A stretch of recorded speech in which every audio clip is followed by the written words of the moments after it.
Amen. Komol lani jelo cibunan ini. Tema kayak garjoni yang manjo jagar. Parido kum periman menyen nani. Kena ibu juga adam kapekut turun menyen. Cara kana awde menungo purwar. Jelagun menin munin cara ware ngido cibunan ini. War cara aman. Bayani jabar merongan. Lodo kerja mumur kejelo cimerongan ini. Waido yen gia kajangan wan malang odo.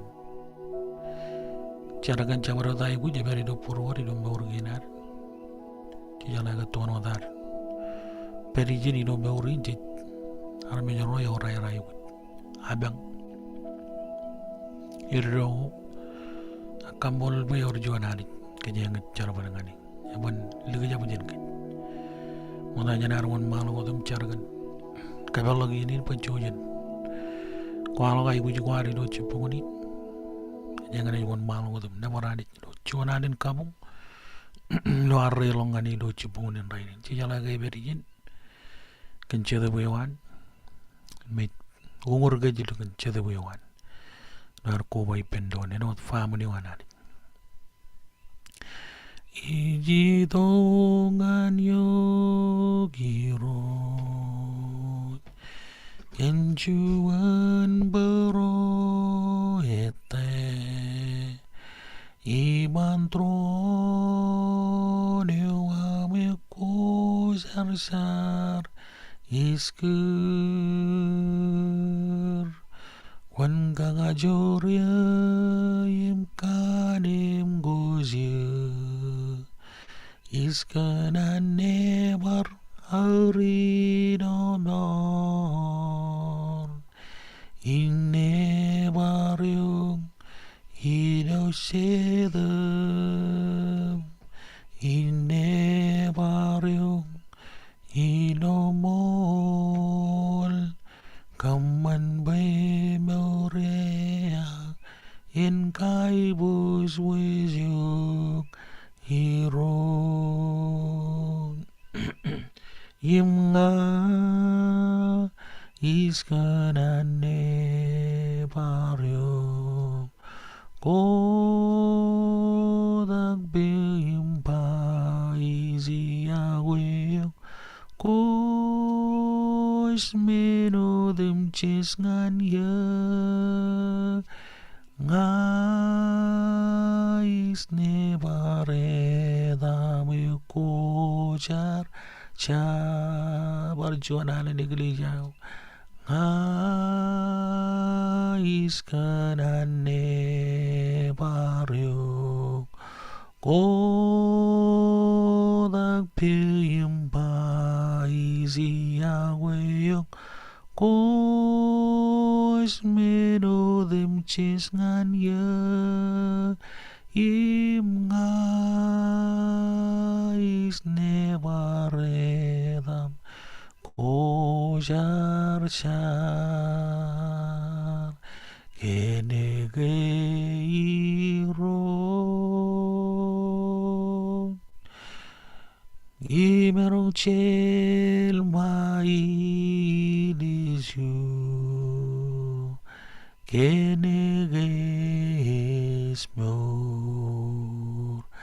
ichamin misak kene geizale ai dizale we egle dog mor iminan mor ken geijale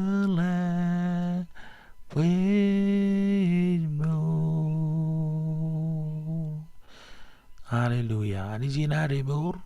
Menyorong aja ke cabarodian, cabarong podok. Awalnya bayi bujuk warang ani. Cabarodian. Ik peri mai katarget. Ye beur. Cecem beur carawan. Anjuan ani jo yemit. Anjuan ani jo yemur. Wah ceni katalog ini dia man kan kecemen itu. Cara cimargon rainin. Cabarod yang koba tu kum. Ya orang naik wit. Orang cere dengan panin bajuan. ko wa wajib tamum charagan ay wiji wa mo yeni ne bel doare pero dum rebijot mejo do doin presene wanani jilwat ko way pendo jiponi ora joju manam ko bel lo gijin ngan kaje Mal komol ravi ahora kamoro yuro do jimerok bulbar merok kubado However, road many like we che ayere ni Europe tibu pute joyo kemi mi yer do tiar dokta buwe amo media ino de e pello nang ni e pedo wan pul oi ini ni ai mu wo kitien reli bro choro rain rever bro bro rattola para no neighbor rem amro ownerin mo mol da ni kaya maya mol karen tragagi jani pek ay wuji ge na mulo chebonen raini ko wa wajib pen pamane na yor kay bar nganan share ay wujane pelo ko din ngan kaje Muling alolip, komololani, mukotata, kile kurutake, kulolip kurutake, chungin, naimar potok, mini naikuji naim pamuli, naim bacchen parainot, kemi meja lari kurini jumuro, tata lari kurini rutoyo mea,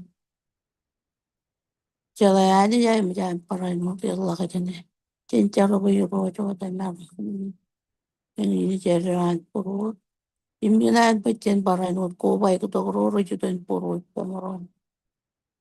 Imbrechang ne lak nur wayangan. Umol tata kagay. manot mol tara kam molo lani jigan ay wujinan family nan karenti gan marangon bar ko da gelo chibonen raini cheni bar ay pen family nar kam molo lani jibe chep ligi jabu nyen ke la tata kanan marangon ne jiwon ke jigan ay wuji kenar par ko bay ko jay wuji ga amoro chimponen raini Jaragan ligawro chemoro chadamro changan dialog beuru kwair nganani family ko amro lusai de amro juan rutoro amro chena bar ko da geri lo chal mem kamola nani bu dang yairum chindo kamane kala di ni bidongal do mor e jelongo do rombe kemi war kana mo chena bar kemi mi yeri lo chibunan raidi Oke, ayu juga na olip kaje ngani pagi ayu jangan keren regagi mailin legaurin nijin yang parain wat chola bud ajar rin nijin kap cibut yang milia ya o mit peldon nangan mit jeni bar kemi mit ya kap o me reba ga ro pamani reba ka bro torok parain wat ayu jangan keren tigan berik kan Legaw Niger ak legaw Niger yam apta dap legaw ini roto yair biro nyen bar cibangai bukan par cebalang longan lo mo rewan no da chala ani je cep karubin ya ga jur ya barang ni wor ay wuji ge nar mi chala gar barang ni yam kemi mi ay wuji mi gar par kacci de kangai gan Rain may rejudan purui pumuro berjangan dialog beuru wire nganani ko ba wajib pemia ngai kajangan cari nganai wujigin ucepunan rain ini di dialog ngan kerenti kan incener kecigi kajawajido caran cimarokin mola lari ngai marongan malang kodum talaga jangilo Ona ben ai wujigin cagar ronga jagi kap ay wuji ko jabarot andre matar tamaga rajar ko bado gulo yen charin chimmaro gane ni do ay binar Ngaji merong barkemi menga recep walog na inigin recep perikini doan sumuinak ngaji merong barkovai gai buji ai buji gua karena komol tana cuci mun mal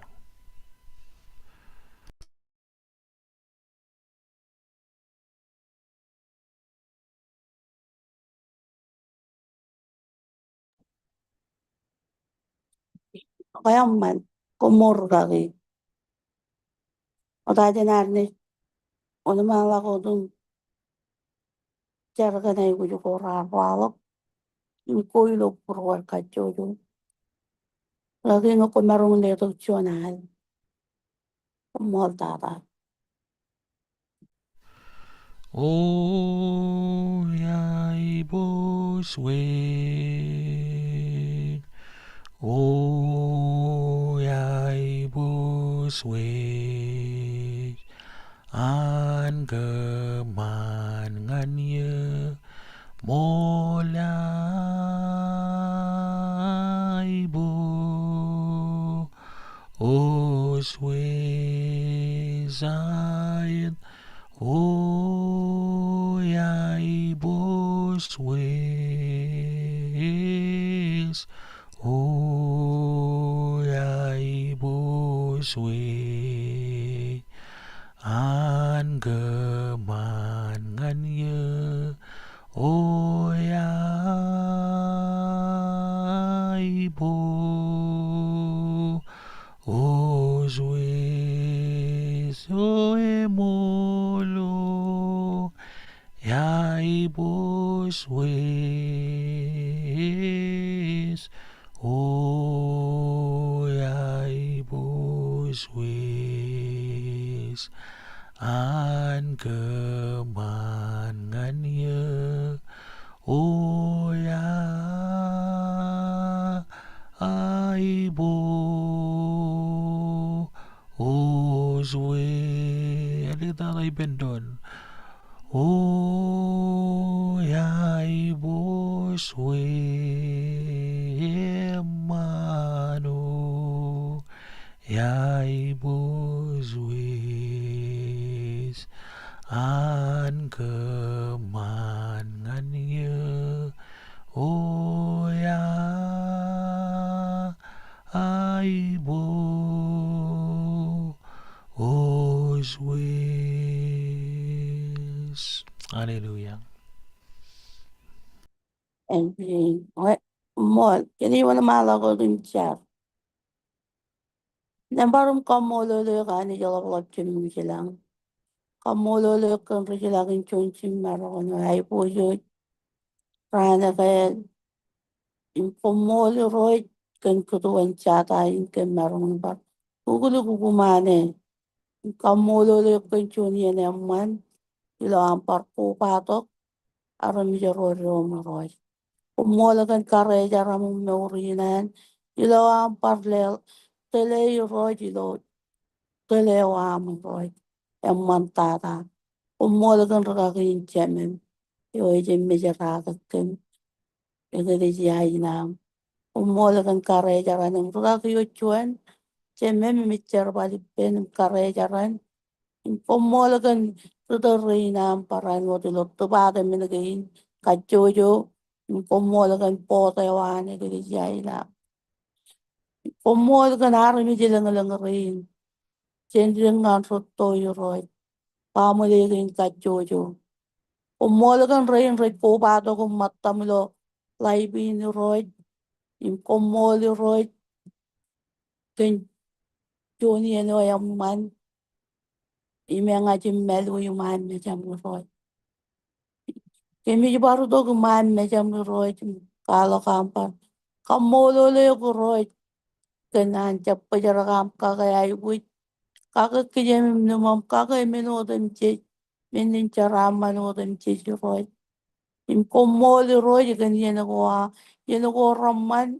Yung parang yan ako ripin roy.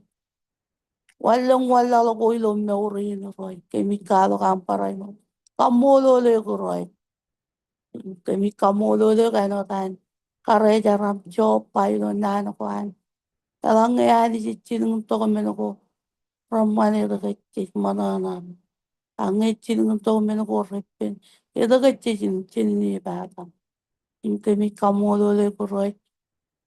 Then the Tembaromin. Kamolo Panchamala. Then Yenagain. Mekamisionim. Walang wala kagi roy. Ilo no rin. Imi roy. Motata. Inan Kamolo Lepin. Many night with again. Inan katay kiyam chola kapwer. Imay mejam. Kon polio y roy chenole. Choboy na ko tim chit. Ilo no rin. Imi roy ay video motata kan. Ay video an. Keren rudaki maili no roy. Ilo an. Erro kage. Chala kamerong. Kami juto kumay mejam. Chala yayo kami. Ilang ane. Kena diri ni dia rom cibu yo ro cuma ro. Micar kage ro tola ke jene ro. Impro re ba ke ro. Chala ke ilang rekam mano dengan kenan ko yang na. Iro ikon kabela puro yer. Pokoto ko yer ngan cara wadi na mi ro. Eno da mangar parai ngot. Pokoto ko rincar. Imi ro micar ba ya. Ay guji na yo ro yo ro. Koyot koy marong ay. Kimi yer rela ki pin. Keren kage mai di na ro. Iloan pokotongan reinu kun tanakoro. Celakan perelangan cilikoro. Kena jen ring panai parainot. Pokotoko ring ring kabinot pokoknya. Mancar badina. Emi jilewa jilergin cibuya roy roy. Meli ayo tergen tiba. Nang ni mejo kocok tu roy. Emi cemelelai. Akabi kurungan yoku roy. Ilot tamak roy. Kurungan ilotan ni jim sijay kon leto. Umuri. Ilawain. Ilan perogan. Chatangaga na piba. Iroit koncho yung pola piba in janay. Yung kachiba ko yung ilotan sijay. Kamana wain. Terigin. Nijim chibu mo meuro jan nangin. Yung chabaro nangin medyo ko kami chamela tato. Kami kulay miya doon yung nijim sijay. Kasi betul-betul ko chinurado. Komol. Komol. Parain mo tayo ko yung chat may. Jadi kita apa jenis anis. Akhirnya lagam cale. Ceno tolak. Pajala purwana malaman ako. Roy komol. Komol ka na iwo juga yunan. Pamuli yunan keren to kagi chinem chong. Yung kamolo lo roy. Kunyo na ilo tan chises. Komol roy dito ka na iwo dyan. Kagi chemem kan. Roche yoro. Chati yoro. Yung roy lo pamuli ko yoro. Imilang tutoro ayro. Imrachangin. Tewaj meur ayro roy. Elang ram meur ngani akang mjay parang. Yalla ka jeni. Koncho yung teriamo ka roy. Kon parang mo. Pokoto kaya roy. Ito lang yung init. Kananuan puro ayro. Imito ayro ito kakayo roy. Imi kamulo lang roy mjay. Ito nganchara balina mo.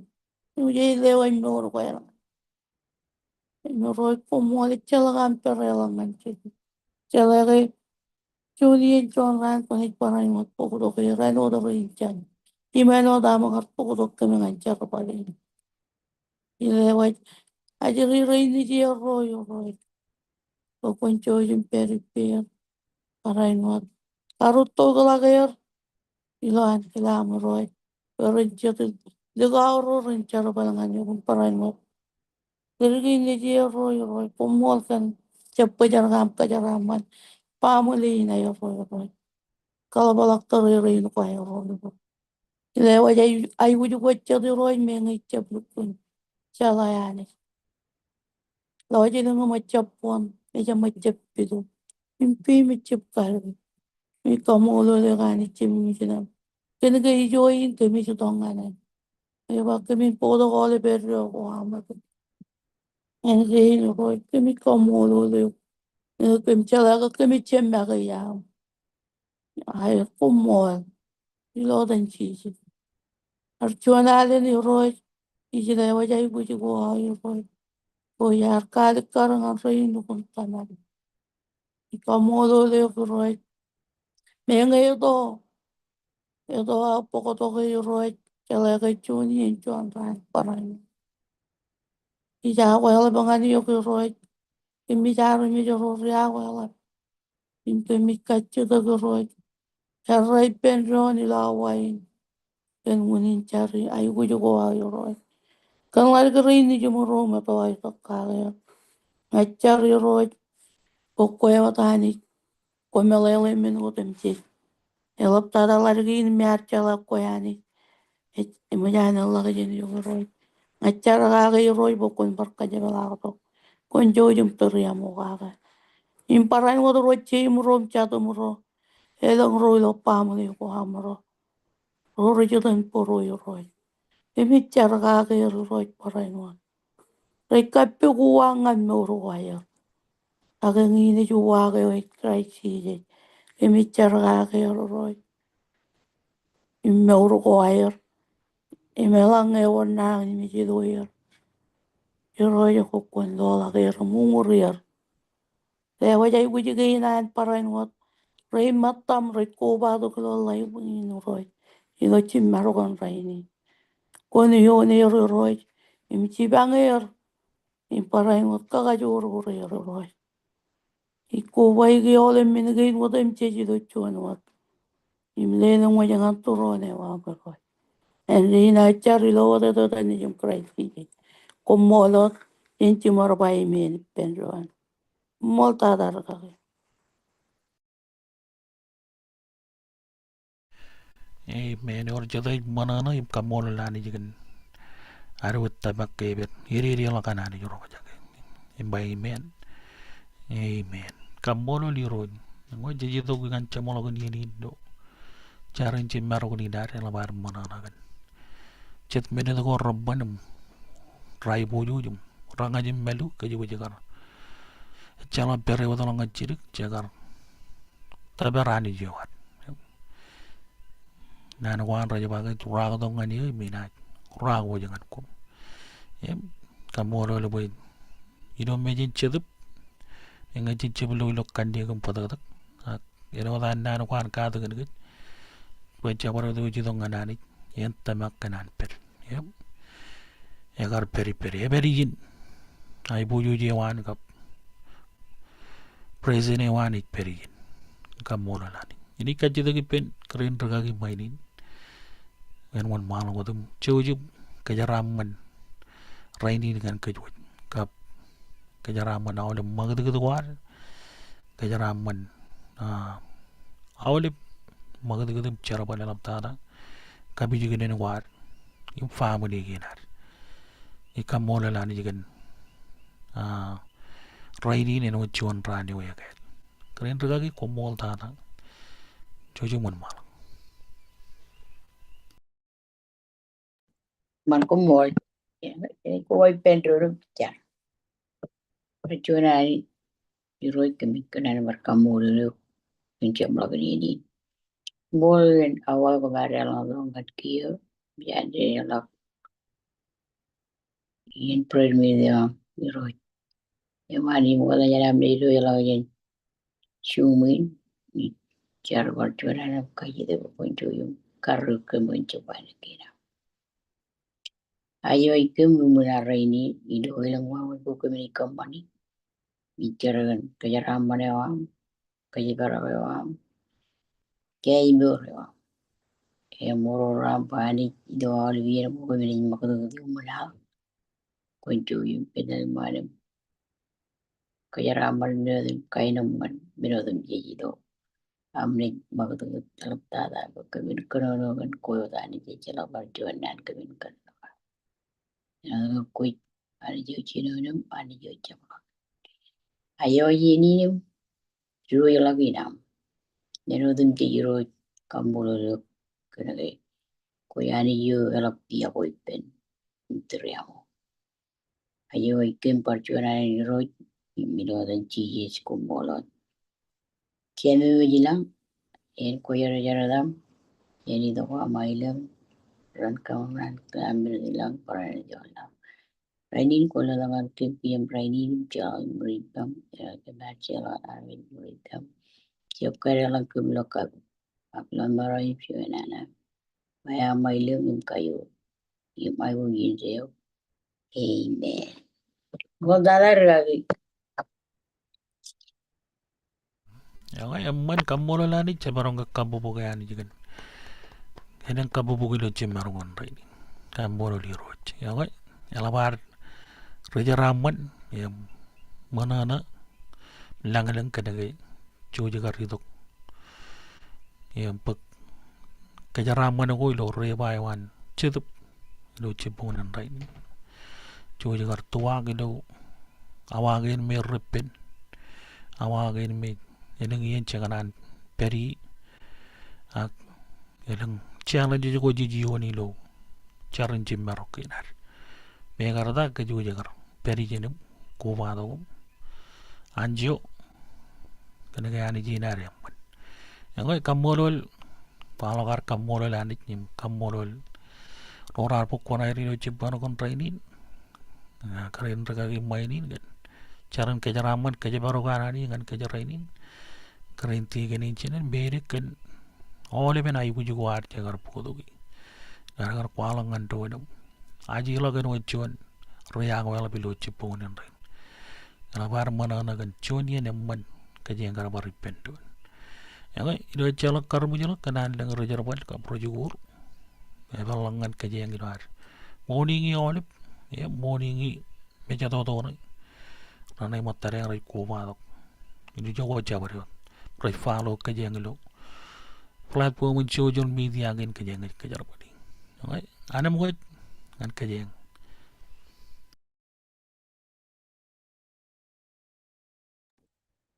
Eko percuanaan cara pun ini makanya pokoknya kamulu liroj percuanaan ini kule kule lagi jual mata ni ceperina kamulu barong kubado tiemro kule rain line chungin kamulu ani we ini rabe permiti jadi nani kajaraman kan luar jarum kepala cara kena ibu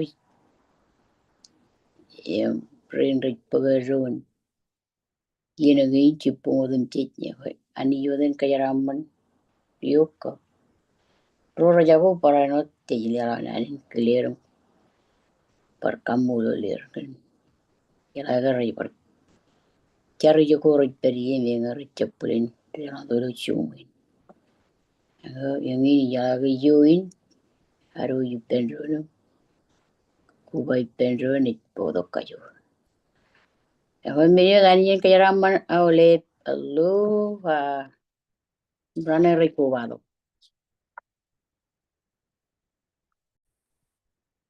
Ang palewat morning, kamolol Anij, yung nan kamolol, amurinan ragin jamiragin chontalaman, lalagartal ko yung chimarokon rainin. Umurugagi, Anij yung kajaraman yung pamalengay, kalabalak taririn ko amiro. Sibang kumiro yun, kumiro kan. Olabay ko yung kumiro. Nambar kamolol nga, karin ragagi maydin, kancharan kajaraman yung rainin. Yalaga ceberilok kajabaro kawanani. Umol karin ragagi, Anij yung parayot kajaraman yung ragagi yung chuan cemer. Pamalengay, kalabalak taririn ko amiro. Jaraman nga na olabay lo rainin. Umol tata. man kumiro lu kunya mall ka pamali kan keren tiger ko mall kan schedule kan ramman lo caran jimerok kan rebalak lo ran kan malak ganda war pokonaram manana ilo ale ben magad lo weekend cara jimerok ini. Kaya man lewat cara man keren regagi keren tegal cara man lo ini lo da morolin kapala ya cara jimerok ni cara man wajilo cipung ni multa da komol dari pai. bye bye.